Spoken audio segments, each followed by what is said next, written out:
Second hand car வாங்கும் பொழுது நம்ம ஒரு 5லிருந்து 6 விஷயங்களை பொதுவாக கவனிக்கணும். 5 வருஷத்துக்கு முன்னாடி அல்லது 3 வருஷத்துக்கு முன்னாடி அந்த காரை வாங்கியிருக்காங்க அப்படின்னா என்ஜின் பர்ஃபார்மன்ஸுக்கும் இன்டீரியருக்கும் எக்ஸ்டீரியருக்கும் வச்சுருக்காங்க அப்படிங்கிறது உங்களுக்கு காரை பார்க்கும்போதே தெரியும்.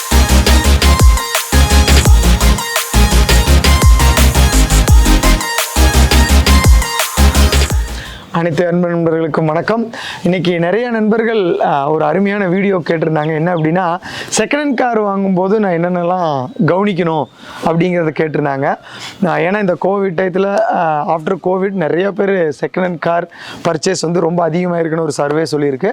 ஸோ செகண்ட் ஹேண்ட் கார் வாங்கும் பொழுது நம்ம ஒரு 5லிருந்து 6 விஷயங்களை பொதுவாக கவனிக்கணும். என்னென்ன மாதிரியான விஷயங்களை கவனிக்கணும்னா, அந்த கார் வந்து மெயினாக முதல்ல கண்டுபிடிக்க வேண்டியது சர்வீஸ் ரெக்கார்டு வந்து கரெக்டாக இருக்கா, ஆன் டயத்தில் வந்து நம்ம என்ஜின் வந்து சர்வீஸ் ஆயிருக்கா அப்படிங்கிறத வந்து நம்ம அந்த பர்ச்சேஸ் பையர்கிட்ட கேட்டோம்னாலே கண்டிப்பாக தருவாங்க.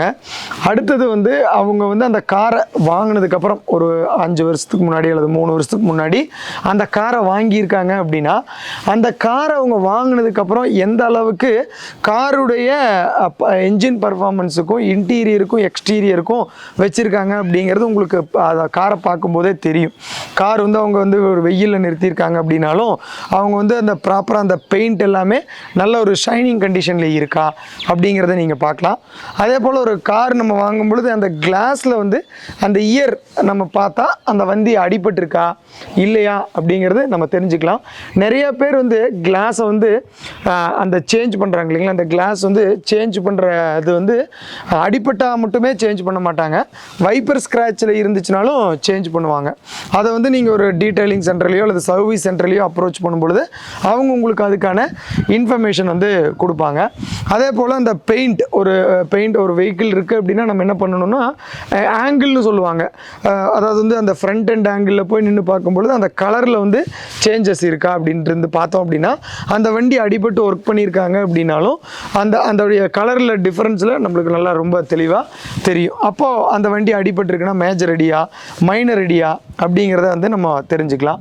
அடுத்தது அந்த வண்டி அலைன்மெண்ட் பார்க்கும் பொழுது அந்த வெஹிக்கிளுடைய அண்டர் சேஸ் எல்லாம் எந்த அளவுக்கு இருக்குது அப்படிங்கிறதுல நம்ம தெளிவாக தெரிஞ்சுக்கலாம். அப்புறம் அந்த காரை நீங்கள் ஓட்டி பார்க்கும் பொழுது அந்த காரில் எவ்வளோ தூரம் கார்பன் டெபாசிட்ஸ் இருக்குது, என்ஜினுடைய சவுண்ட் எப்படி இருக்குது, அந்த காரை நீங்கள் வந்து எடுத்துகிட்டு வண்டி ஆன் பண்ணி நீங்கள் வந்து எக்ஸலேட்டரை வந்து கொஞ்சம் அழுத்தினீங்கனாலே எவ்வளோ தூரம் கார்பன் புகை வருது அப்படிங்கிறதுல பார்க்கலாம்.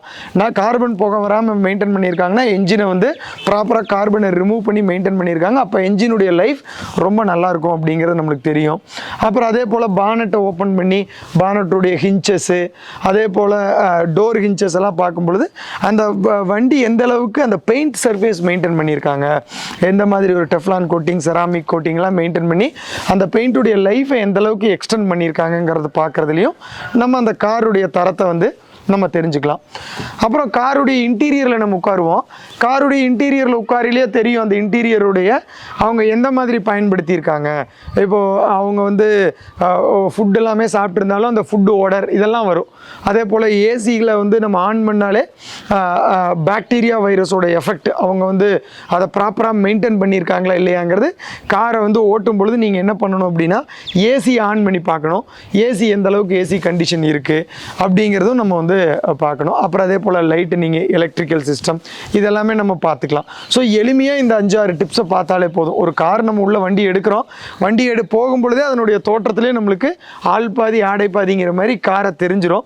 அப்போ நல்ல லுக்கில் இருக்கிறதுக்கு அப்புறம் பெயிண்ட் அடிச்சிருக்கோமா அப்படிங்கிறத செக் பண்ணுறோம், என்ஜின் பர்ஃபார்மன்ஸை செக் பண்ணுறோம், அதே போல் என்ஜினுடைய ட்ராக் ரெக்கார்டு பார்க்குறோம், கிளாஸில் இயர் பார்க்குறோம்.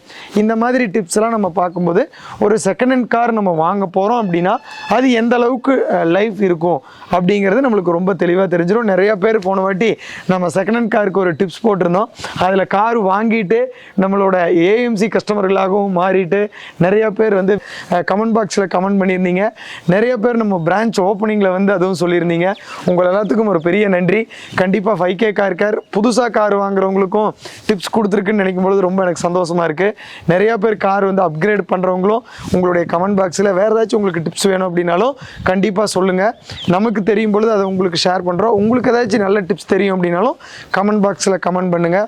மற்றவங்களுக்கு அது ரொம்ப யூஸ்ஃபுல்லாக இருக்கும். இந்த வீடியோ பார்த்த உங்கள் அனைவருக்கும் நன்றி. இன்னொரு நல்ல வீடியோவில் உங்களை சந்திக்கும் வரை உங்களிடமிருந்து விடைபெறுவது 5K கார் கேர்லேருந்து. நன்றி, வணக்கம்.